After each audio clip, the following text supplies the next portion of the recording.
Welcome students. शुरू करन जा रहे हैं आज अपने उच्चारण तो। आज आप वो वर्ड्स पढ़ांगे ਜਿਹੜੇ के एन तो स्टार्ट ਹੁੰਦੇ ਹਨ।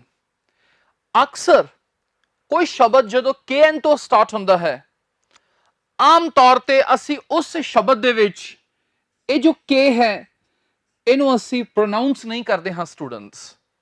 ਕੁਝ ਸ਼ਬਦ ਤਾਂ ਤੁਹਾਨੂੰ ਆਉਂਦੇ ਹਨ ਜਿਵੇਂ ਨੌਲੇਜ। ਨੌਲੇਜ ਮੀਨਸ ਗਿਆਨ।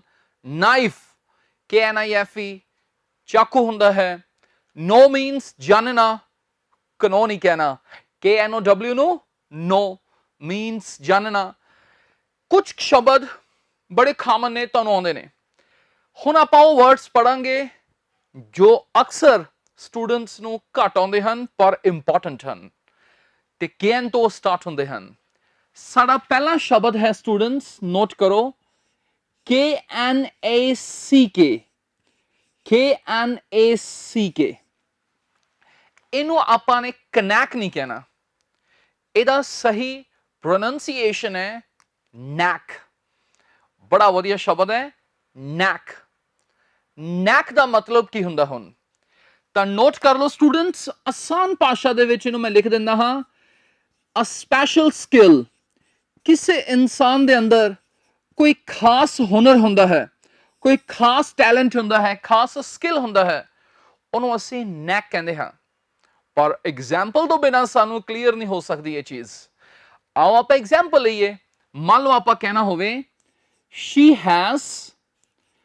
has a knack, ਇਹਨੂੰ ਅੰਡਰਲਾਈਨ ਕਰ ਲਓ, she has a knack for। ਤੁਸੀਂ for ਵੀ ਕਹਿ ਸਕਦੇ ਹੋ, of ਵੀ ਕਹਿ ਸਕਦੇ ਹੋ। she has a knack for cooking, it means ਉਸ ਅੰਦਰ ਕੁਕਿੰਗ ਦੀ ਨਾ ਮਤਲਬ ਕੁਕਿੰਗ ਦਾ ਇੱਕ ਬੜਾ ਵਧੀਆ ਹੁਨਰ ਆ ਉਹਦੇ ਅੰਦਰ, ਸਪੈਸ਼ਲ ਸਕਿੱਲ ਹੈ। ਜਦੋਂ ਵੀ ਉਹ ਕੁਝ ਬਣਾਉਂਦੀ ਹੈ, ਕੁਕਿੰਗ ਕੋਈ ਵੀ ਕੁਕਿੰਗ ਨਾਲ ਰਿਲੇਟਡ ਕੰਮ ਕਰਦੀ ਹੈ, ਬਹੁਤ ਵਧੀਆ ਬਣਾਉਂਦੀ ਹੈ। ਬੜਾ ਟੈਲੈਂਟ ਆ ਉਹਦੇ ਵਿੱਚ ਕੁਕਿੰਗ ਦਾ, ਸਪੈਸ਼ਲ ਸਕਿੱਲ ਹੈ ਕੁਕਿੰਗ ਦੀ। ਤਾਂ ਉਦੋਂ ਆਪਾਂ ਕੀ ਕਵਾਂਗੇ, she has a knack for cooking। ਇੱਕ ਹੋਰ ਐਗਜ਼ਾਮਪਲ ਲੈ ਲੈਣੇ ਆ।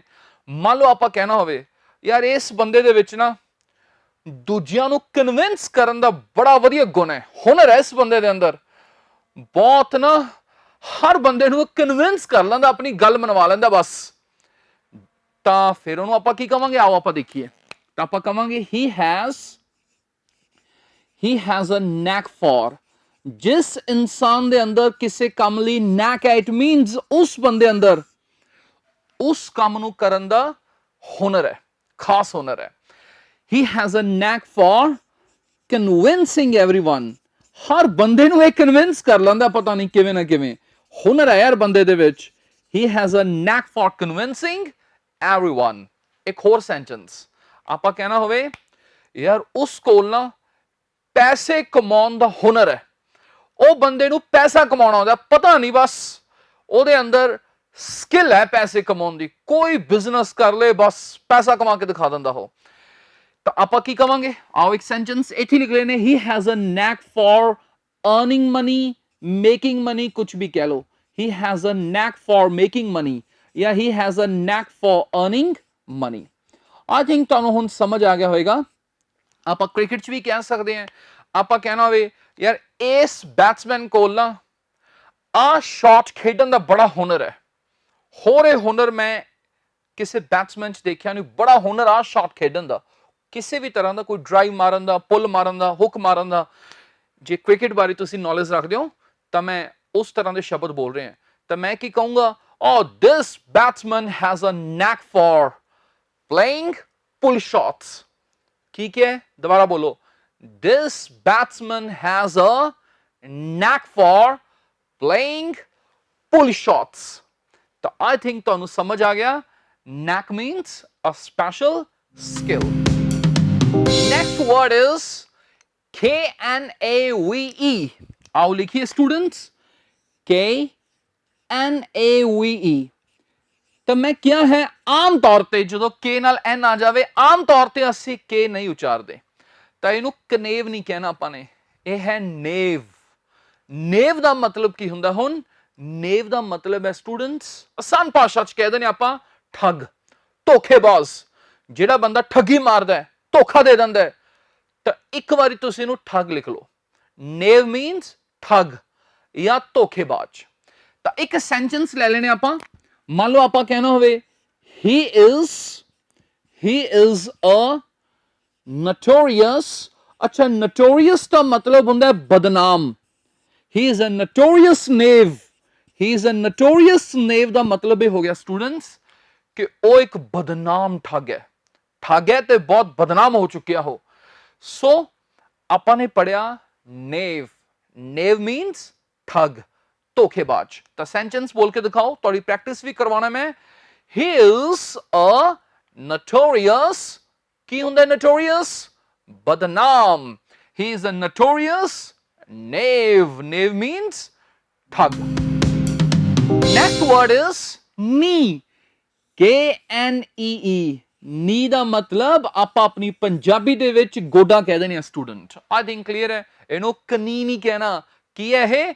ਨੀ। ਕਿਤੇ ਕਹੋਗੇ ਓਫੋ ਮੇਰੇ ਕਨੀਚ ਦਰਦ ਹੈ, ਹੋ ਕਨੀਚ ਦਰਦ ਨਹੀਂ, ਮੇਰੇ ਨੀਚ ਦਰਦ ਹੈ। ਅੱਛਾ, ਇੱਕ ਚੀਜ਼ ਹੋਰ ਇੱਥੇ ਦੱਸ ਦੇਣਾ। ਨੀ ਤੋਂ ਨਾ ਸਟੂਡੈਂਟਸ ਇੱਕ ਐਕਸਪ੍ਰੈਸ਼ਨ ਬਣਦਾ ਤੇ ਉਹਦਾ ਨਾਮ ਹੈ ਨੀ ਡੀਪ। ਨੀ ਡੀਪ। ਲੈ ਬੋਲ ਕੇ ਦਿਖਾਓ ਪਹਿਲਾਂ, ਕੀ ਹੈ ਇਹ ਨੀ ਡੀਪ? ਇਹ ਯੂਜ਼ ਕਿੱਥੇ ਕਰਾਂਗੇ? ਆਓ ਆਪਾਂ ਯੂਜ਼ ਕਰੀਏ ਤੇ ਤੁਸੀਂ ਦੱਸਿਓ ਉਹਦਾ ਮਤਲਬ ਕੀ ਹੈ। ਫਿਰ ਲਿਖੋ the water was knee deep।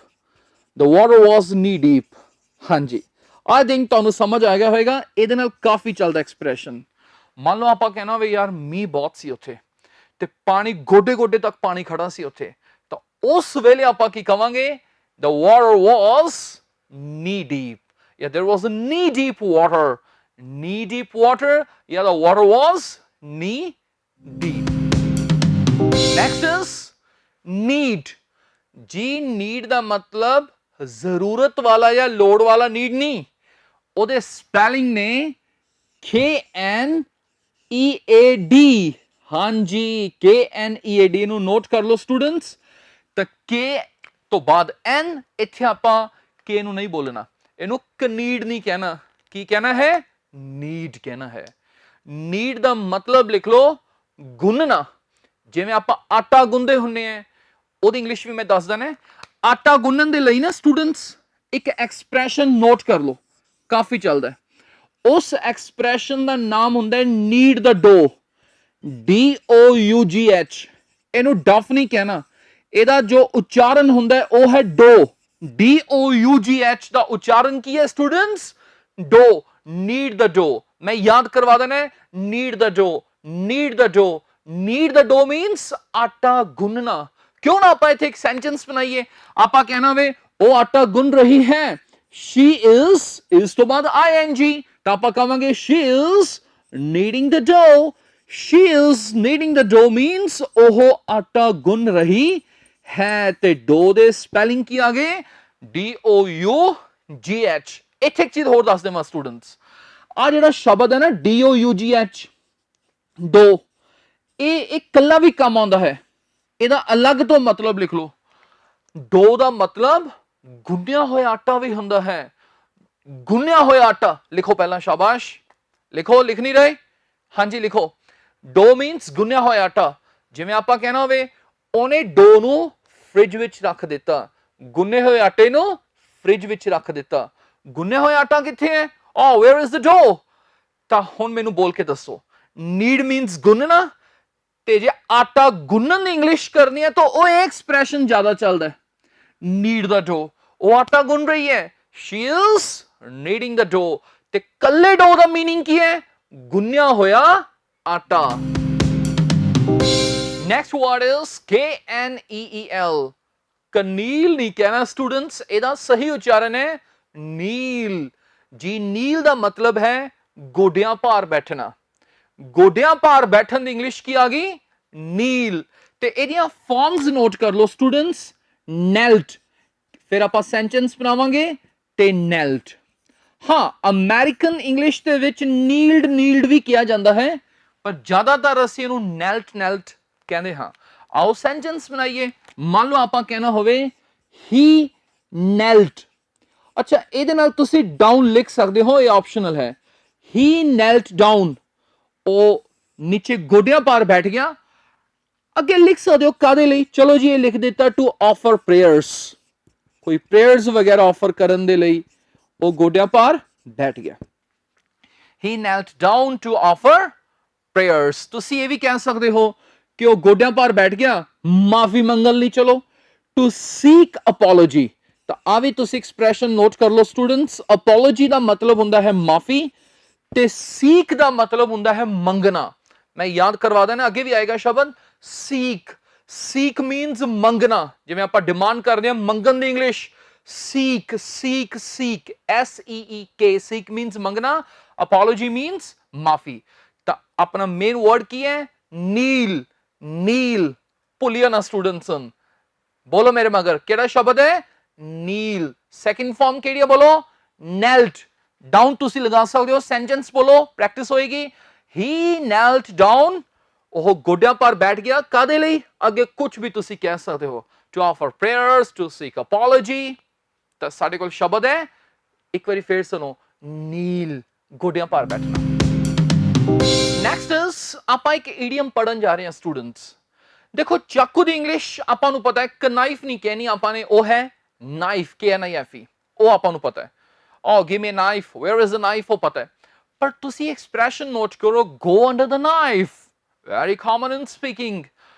go under the knife ਨੂੰ ਆਪਾਂ ਆਸਾਨ ਭਾਸ਼ਾ ਚ ਕਹਿ ਸਕਦੇ ਹਾਂ ਆਪਰੇਸ਼ਨ ਹੋਣਾ, ਸਰਜਰੀ ਹੋਣਾ ਕਿਸੇ ਦੀ, ਪਰ ਐਗਜ਼ਾਮਪਲ ਤਾਂ ਆਪਾਂ ਨੂੰ ਕਰਨੀ ਪਏਗੀ।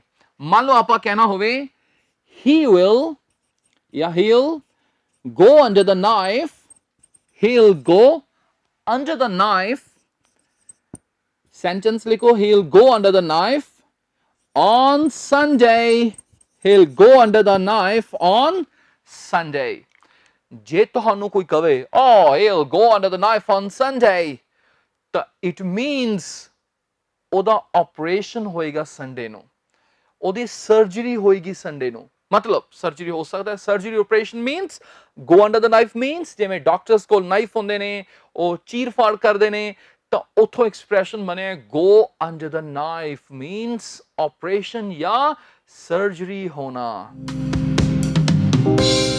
ਸਟੂਡੈਂਟਸ ਦੋ ਸ਼ਬਦ ਇੱਥੇ ਪੜਨ ਜਾ ਰਹੇ ਹਾਂ। First one is very clear, knickers. ਆਪਾਂ ਨਿਕਰਸ ਕਹਿ ਦਿੰਦੇ ਹਾਂ, ਤਾਂ ਉਹਦੇ ਸਪੈਲਿੰਗ ਨੋਟ ਕਰ ਲਓ, ਉਹ ਐਨ ਤੋਂ ਨਹੀਂ ਹੁੰਦੇ, ਉਹ ਹੈ KNICKERS, ਨਿਕਰਸ। ਆਪਾਂ ਆਮ ਨਿੱਕਰ ਕਹਿ ਦਿੰਦੇ ਹਾਂ ਪੰਜਾਬੀ ਦੇ ਵਿੱਚ, ਤਾਂ ਉਹਦੇ ਸਪੈਲਿੰਗ K ਤੋਂ ਸਟਾਰਟ ਹੁੰਦੇ ਹਨ। ਨੈਕਸਟ ਸ਼ਬਦ ਹੈ KNOT, ਕਨੌਟ ਨਹੀਂ ਕਹਿਣਾ, ਨਾਟ। ਨਾਟ ਮੀਨਸ ਗੰਢ ਹੁੰਦੀ ਹੈ ਸਟੂਡੈਂਟਸ। ਜਿਵੇਂ ਆਪਾਂ ਅਕਸਰ ਕਹਿ ਦਿੰਦੇ ਹਾਂ, ਆਪਾਂ ਕਹਿਣਾ ਵੇ ਉਹ ਟਾਈ ਦ ਨੌਟ, ਗੰਢ ਬੰਦੇ ਦੀ, ਟਾਈ ਦ ਨੌਟ। ਤੇ ਜੇ ਗੰਢ ਖੋਲਣ ਦੀ ਇੰਗਲਿਸ਼ ਕਹਿਣਾ ਹੋਵੇ ਆਪਾਂ ਕੀ ਕਵਾਂਗੇ, ਆਪਾਂ untie, untie the knot. This is important students, ਇਹ ਨੌਟ ਸ਼ਬਦ ਇੰਪੋਰਟੈਂਟ ਹੈ। ਤਾਂ ਇਹਦੇ ਸਪੈਲਿੰਗ ਕੀ ਹਨ, KNOT, ਜਿਹਦਾ ਮਤਲਬ ਕੀ ਹੁੰਦਾ ਹੈ, ਗੰਢ। ਗੰਢ ਬੰਨਣ ਦੇ ਲਈ ਆਪਾਂ ਕੀ ਯੂਜ਼ ਕਰਦੇ ਹਾਂ, ਟਾਈ ਦ ਨੌਟ। ਤੇ ਜੇ ਆਪਾਂ ਗੰਢ ਖੋਲਣੀ ਹੋਵੇ ਤਾਂ ਆਪਾਂ ਕੀ ਕਵਾਂਗੇ, ਅਨਟਾਈ ਦ ਨੌਟ। ਅੱਛਾ, ਨੌਟ ਤੋਂ ਸਟੂਡੈਂਟਸ ਇੱਕ ਸ਼ਬਦ ਬਣਦਾ ਹੈ ਨੌਟੀ। ਨੌਟੀ ਸ਼ਰਾਰਤੀ ਨਹੀਂ, ਉਹ NAUGHTY ਹੁੰਦਾ ਹੈ, ਉਹ ਹੁੰਦਾ ਹੈ NAUGHTY, ਨੌਟੀ। ਇਹ ਹੈ ਨੌਟੀ, ਕੇ ਤੋਂ ਹੈ। ਇਹ ਸ਼ਬਦ ਅਕਸਰ ਤੁਹਾਨੂੰ ਜਿਹੜਾ ਨੌਟੀ ਹੈ ਨਾ ਸਟੂਡੈਂਟਸ, ਇਹ ਪ੍ਰੋਬਲਮ ਦੇ ਅੱਗੇ ਲੱਗਿਆ ਮਿਲੇਗਾ, ਨੌਟੀ ਪ੍ਰੋਬਲਮ। ਨੌਟੀ ਪ੍ਰੋਬਲਮ ਦਾ ਮਤਲਬ ਹੁੰਦਾ ਹੈ ਬੜੀ ਗੁੰਝਲਦਾਰ ਪ੍ਰੋਬਲਮ, ਜਿਹਦਾ ਹੱਲ ਲੱਭਣਾ ਬੜਾ ਔਖਾ ਹੈ। ਕੋਈ ਵੀ ਸਮੱਸਿਆ ਜਿਹੜੀ ਬੜੀ ਕੰਪਲਿਕੇਟਡ ਜੀ ਹੋਵੇ ਤੇ ਉਹਦਾ ਹੱਲ ਲੱਭਣਾ ਔਖਾ ਹੋਵੇ, ਉਹਨੂੰ ਆਪਾਂ ਕੀ ਕਹਿੰਦੇ ਹਾਂ, ਨਾਟੀ ਪ੍ਰੋਬਲਮ। ਆਪਾਂ ਕਹਿਣਾ ਹੋਵੇ ਓਹੋ ਯਾਰ ਬੜੇ ਫਸੇ ਯਾਰ ਇਹਦੇ ਵਿੱਚ, ਯਾਰ ਆ ਸਮੱਸਿਆ ਤਾਂ ਬੜੀ ਹੁਣ ਗੁੰਝਲਦਾਰ ਜੀ ਬਣ ਗਈ, ਇਹਦਾ ਹੱਲ ਕਿਵੇਂ ਲੱਭਾਂਗੇ। ਜਿਸ ਸਮੱਸਿਆ ਦਾ ਹੱਲ ਲੱਭਣਾ ਬੜਾ ਔਖਾ ਹੋਇਆ ਪਿਆ, ਬੜੀ ਗੁੰਝਲਦਾਰ ਜੀ, ਪੇਚੀਦਾ ਜੀ ਬਣੀ ਪਈ ਆ, ਉਹਨੂੰ ਆਪਾਂ ਕੀ ਕਵਾਂਗੇ, oh this is a knotty problem. Next is KNIT, knit ਨਾ ਕਹਿ ਦਿਓ ਸਟੂਡੈਂਟਸ, ਇਹ ਹੈ ਨਿਟ। ਨਿਟ ਦਾ ਮਤਲਬ ਹੁੰਦਾ ਹੈ ਬੁਣਨਾ। ਜਿਵੇਂ ਆਪਣੇ ਘਰਾਂ ਚ ਆਮ ਬੁਣਦੇ ਹਨ, ਸਵੈਟਰ ਬੁਣਨਾ, ਦਸਤਾਨੇ ਬੁਣਨਾ, ਸਕਾਰਫ ਬੁਣਨਾ, ਬੁਣਨ ਦੀ ਇੰਗਲਿਸ਼ ਅਸੀਂ ਨਿਟ ਕਵਾਂਗੇ। ਆਓ ਇੱਕ ਸੈਂਟੈਂਸ ਬਣਾਈਏ, ਪਹਿਲਾਂ ਲਿਖ ਲਓ, ਨਿਟ ਮੀਨਸ ਬੁਣਨਾ। she is knitting, ਉਹ ਬੁਣ ਰਹੀ ਹੈ।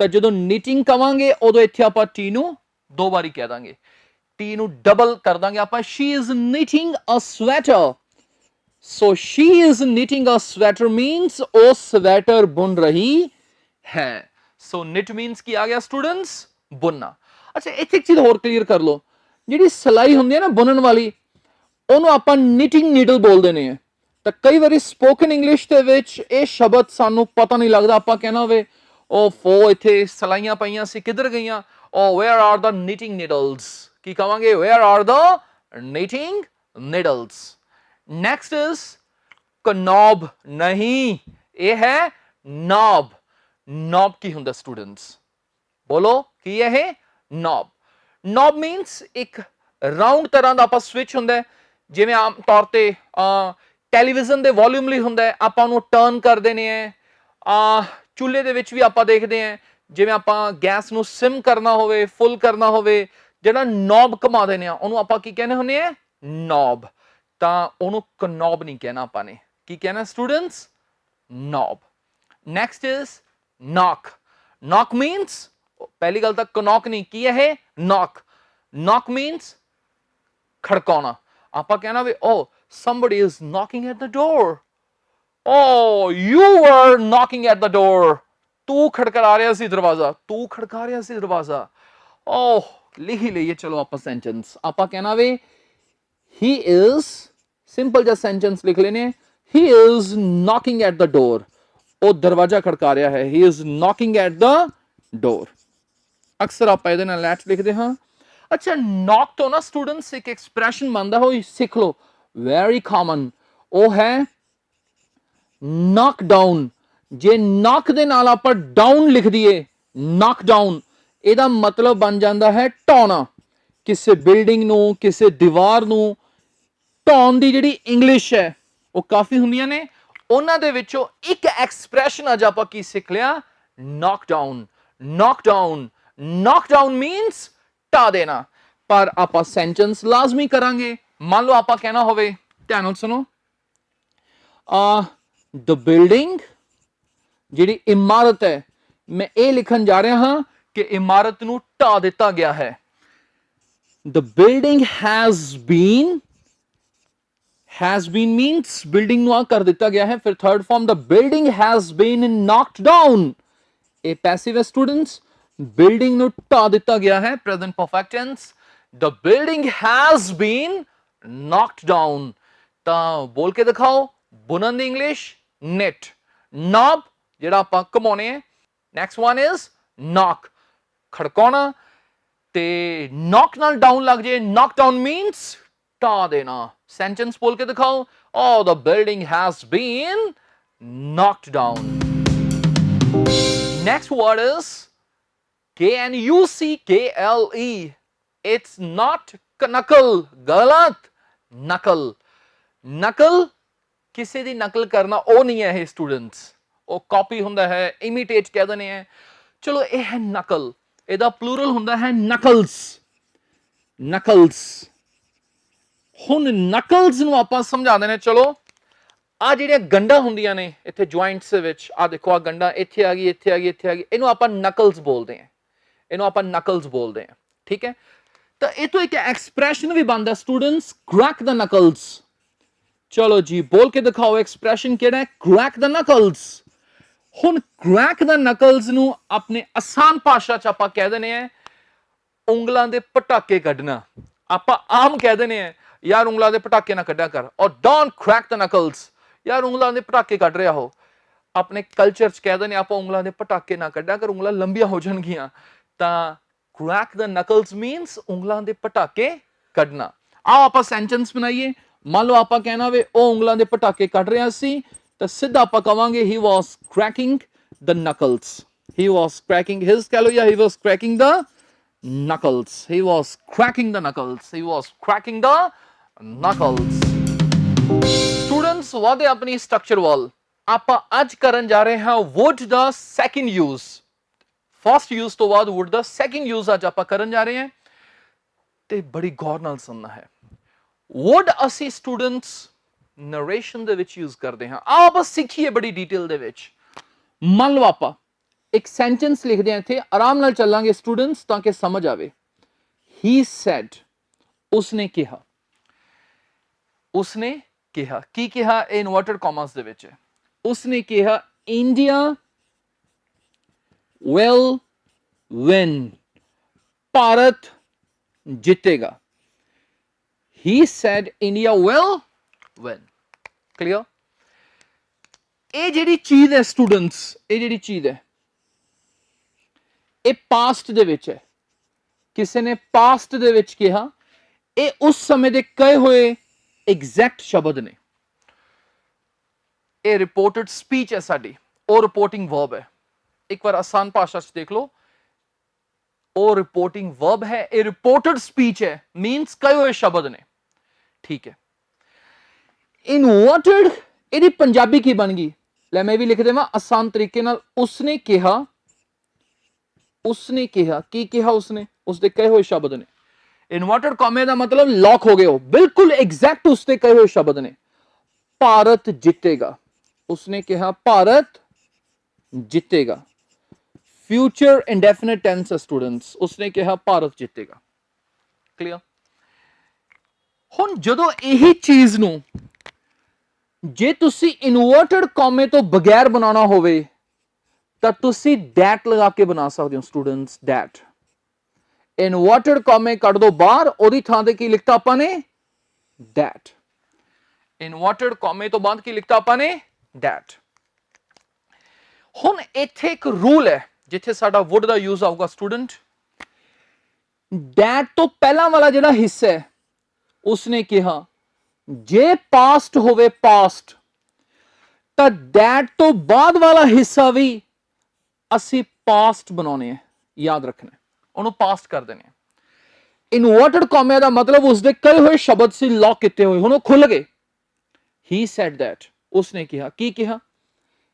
ਇੰਡੀਆ, that means ਉਹਦੀ ਕਹੀ ਹੋਈ ਗੱਲ ਨੂੰ ਅੱਜ ਮੈਂ ਕਹਿ ਰਿਹਾ। he said that India, ਇੱਥੇ ਰੁਕ ਜਾਓ। ਹੁਣ ਉਹ ਜਿਹੜਾ will ਸੀ, ਜਦੋਂ ਆਪਾਂ that ਨਾਲ ਸੈਂਟੈਂਸ ਬਣਾ ਰਹੇ ਹਾਂ ਸਟੂਡੈਂਟਸ, ਇਧਰ ਪਾਸਟ ਹੈ ਤਾਂ ਇਧਰ ਵੀ ਅਸੀਂ ਉਹ will ਨੂੰ ਪਾਸਟ ਬਣਾ ਦਾਂਗੇ। ਤੇ ਯਾਦ ਰੱਖੋ will shall ਦੋਨਾਂ ਦਾ ਇਸ ਥਾਂ ਤੇ ਅਸੀਂ ਪਾਸਟ would ਰੱਖਾਂਗੇ। ਇਹ ਨਹੀਂ ਹੈ ਕਿ ਇੱਥੇ ਜੇ shall ਆ ਜਾਏ ਤਾਂ ਅਸੀਂ should ਲਿਖ ਦਾਂਗੇ। should ਚਾਹੀਦਾ ਹੈ, ਇੱਕ ਅਲੱਗ ਚੀਜ਼ ਹੈ। he said that India would, ਤੇ would ਤੋਂ ਬਾਅਦ ਵੀ ਹਮੇਸ਼ਾ ਫਸਟ ਫਾਰਮ ਲੱਗਦੀ ਹੈ when। ਸੋ ਯਾਦ ਰੱਖੋ ਸਟੂਡੈਂਟਸ, ਜਦੋਂ that ਨਾਲ ਸੈਂਟੈਂਸ ਬਣਾ ਰਹੇ ਹੋ ਤੇ ਜੇ ਉਹ will ਹੈ ਤਾਂ ਅਸੀਂ ਉਹਨੂੰ would ਦੀ ਸ਼ਕਲ ਦੇਵਾਂਗੇ। ਜੇ ਨਹੀਂ ਦਿੱਤਾ ਤਾਂ ਗਲਤ ਹੋ ਜਾਏਗਾ ਸਟੂਡੈਂਟਸ। ਤਾਂ ਬੋਲ ਕੇ ਦਿਖਾਓ ਸੈਂਟੈਂਸ ਕੀ ਬਣ ਗਿਆ। he said that India would win। ਪਰ ਇਹ ਰੂਲ ਉਦੋਂ ਹੀ ਹੁੰਦਾ ਜਦੋਂ ਇਧਰ ਪਾਸਟ ਹੋਵੇ। ਜੇ ਇਧਰ ਪਾਸਟ ਨਹੀਂ ਹੈ, ਪ੍ਰੈਜ਼ੈਂਟ ਟੈਂਸ ਹੈ, ਫਿਊਚਰ ਟੈਂਸ ਹੈ, ਫਿਰ ਅਸੀਂ ਇੱਥੇ ਟੈਂਸ ਚੇਂਜ ਨਹੀਂ ਕਰਾਂਗੇ। ਓਕੇ, ਹੋਰ ਆਪਾਂ ਐਗਜ਼ਾਮਪਲਸ ਕਰਦੇ ਹਾਂ ਸਟੂਡੈਂਟਸ। ਨੈਕਸਟ ਸੈਂਟੈਂਸ ਪੜੋ ਸਟੂਡੈਂਟਸ। ਦ ਪ੍ਰਿੰਸੀਪਲ ਸੈਡ, ਪ੍ਰਿੰਸੀਪਲ ਨੇ ਕੀ ਕਿਹਾ? ਦ ਸਕੂਲ ਟੀਮ, ਜਿਹੜੀ ਉਹਨਾਂ ਦੇ ਸਕੂਲ ਦੀ ਟੀਮ ਹੈ, will deliver a magnificent performance। ਪਹਿਲੀ ਗੱਲ ਤਾਂ ਯਾਦ ਰੱਖੋ, ਮੈਗਨੀਫੀਸੈਂਟ ਦਾ ਮਤਲਬ ਹੈ ਸਟੂਡੈਂਟਸ ਸ਼ਾਨਦਾਰ। ਜਦੋਂ ਪਰਫਾਰਮੈਂਸ ਦੇਣੀ ਹੋਵੇ ਤਾਂ ਦੇਣ ਦੀ ਇੰਗਲਿਸ਼ ਡਿਲੀਵਰ ਵੀ ਲਿਖ ਦਿੱਤਾ ਜਾਂਦਾ ਹੈ। ਪ੍ਰਿੰਸੀਪਲ ਨੇ ਕਿਹਾ ਕਿ ਸਕੂਲ ਦੀ ਟੀਮ ਸ਼ਾਨਦਾਰ ਪਰਫਾਰਮੈਂਸ ਦੇਗੀ। ਠੀਕ ਹੈ, ਇਨਵਰਟਡ ਕੌਮਿਆਂ 'ਚ। ਜੇ ਇਹੀ ਚੀਜ਼ ਇਨਵਰਟਡ ਕੌਮਿਆਂ ਤੋਂ ਬਿਨਾਂ ਬਣਾਉਣੀ ਹੋਵੇ, ਆਪਾਂ that ਕਹਿ ਕੇ ਬਣਾਉਣੀ ਹੋਵੇ, ਤਾਂ ਫਿਰ ਆਪਾਂ ਕੀ ਕਰਾਂਗੇ ਸਟੂਡੈਂਟਸ? ਆਪਾਂ ਕਵਾਂਗੇ the principal said that, the principal said that। that means ਹੁਣ ਪ੍ਰਿੰਸੀਪਲ ਦੀ ਕਹੀ ਹੋਈ ਗੱਲ ਨੂੰ ਇਨਵਰਟਡ ਕੌਮਿਆਂ 'ਚ ਨਹੀਂ ਕਹਿ ਰਹੇ ਆਪਾਂ। ਪ੍ਰਿੰਸੀਪਲ ਨੇ ਕਿਹਾ, ਇਹ ਪਾਸਟ ਇੰਡੈਫਿਨਿਟ ਟੈਂਸ ਹੈ ਸਟੂਡੈਂਟਸ। that ਤੋਂ ਪਹਿਲਾਂ ਮੈਂ ਦੱਸਿਆ ਜੇ ਪਾਸਟ ਆ ਜਾਵੇ, ਕੋਈ ਵੀ ਪਾਸਟ ਦੀ ਚੀਜ਼ ਆ ਜਾਵੇ, ਪਾਸਟ ਕਹਿਣ ਵਾਲਾ ਪਾਸਟ ਵਿੱਚ ਹੋਵੇ, ਤਾਂ ਅਸੀਂ ਇਸ ਤੋਂ ਬਾਅਦ ਲਾਜ਼ਮੀ ਟੈਂਸ ਬਦਲਾਂਗੇ। ਸੋ ਜੋ ਗੱਲ will ਦੇ ਵਿੱਚ ਹੈ, will ਜਾਂ shall 'ਚ ਹੈ, ਉਹਨੂੰ ਅਸੀਂ would ਦੇ ਵਿੱਚ ਤਬਦੀਲ ਕਰ ਦੇਵਾਂਗੇ। ਤਾਂ ਇਹ ਬਣ ਜਾਏਗਾ the school team, the school team। ਇੱਥੇ will ਨਹੀਂ ਕਵਾਂਗੇ ਆਪਾਂ, would deliver, ਬਾਕੀ ਹਿੱਸਾ ਹੀ ਹੈ। a magnificent performance, would deliver a magnificent performance। ਆਓ ਸਟੂਡੈਂਟਸ ਅੱਗੇ ਚਲੀਏ ਆਪਾਂ। ਇੱਕ ਦੋ ਐਗਜ਼ਾਮਪਲਸ ਹੋਰ ਲਈਏ ਤਾਂ ਕਿ ਸਾਨੂੰ ਸਮਝ ਆ ਜੇ। ਆਓ ਦੇਖੀਏ ਤੇ ਦੇਖੋ, ਮੰਨ ਲਓ ਆਪਾਂ ਕਹਿ ਰਹੇ ਹਾਂ I thought, ਮੈਂ ਸੋਚਿਆ। ਕੀ ਸੋਚਿਆ ਮੈਂ? ਇਨਵਰਟਡ ਕੌਮਿਆਂ ਚ ਕਿਸੇ ਵਕਤ ਮੈਂ ਸੋਚਿਆ। ਮੰਨ ਲਓ ਮੈਂ ਇਹ ਕਹਿਣ ਜਾ ਰਿਹਾ ਕਿ ਯਾਰ ਨਾ ਇੱਕ ਵਾਰ ਮੈਂ ਬਿਮਾਰ ਹੋ ਗਿਆ ਸੀ ਤੇ ਮੈਂ ਸੋਚਿਆ ਕਿ ਇਸ ਵਾਰ ਮੈਂ ਫੇਲ ਹੋ ਜਾਊਂਗਾ।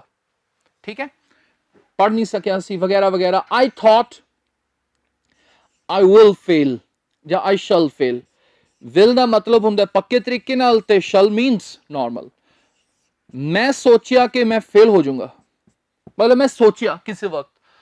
ਲੈਟਸ ਸਪੋਜ਼ ਮੈਂ ਸਕੂਲ ਚ ਪੜ੍ਹ ਰਿਹਾ ਸੀ ਤੇ ਮੈਂ ਬਿਮਾਰ ਹੋ ਗਿਆ ਸੀ, ਮੈਂ ਸੋਚਿਆ ਯਾਰ ਮੈਂ ਤਾਂ ਫੇਲ ਹੋ ਜਾਊਂਗਾ, ਪੜ੍ਹੇ ਨਹੀਂ ਮੈਂ ਵਗੈਰਾ।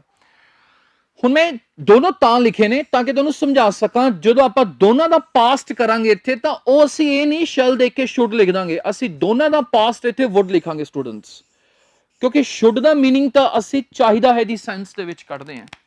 ਤਾਂ ਆਓ ਲਿਖੀਏ, ਤਾਂ ਕੀ ਕਵਾਂਗੇ? I thought, ਮੈਂ ਸੋਚਿਆ। I thought that, ਕੀ ਸੋਚਿਆ ਕਿ ਮੈਂ? I thought that I, ਮੈਂ ਸੋਚਿਆ ਕਿ ਮੈਂ।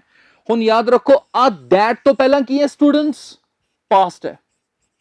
ਮੈਂ ਸੋਚਿਆ, ਮੈਂ ਮਹਿਸੂਸ ਕੀਤਾ, ਮੈਂ ਕਿਹਾ, ਇਹ ਆ ਜਾਵੇ ਤਾਂ that ਤੋਂ ਬਾਅਦ ਅਸੀਂ will shall ਦਾ would ਬਣਾ ਦਾਂਗੇ ਤੇ would ਤੋਂ ਬਾਅਦ ਹਮੇਸ਼ਾ ਫਸਟ ਫਾਰਮ।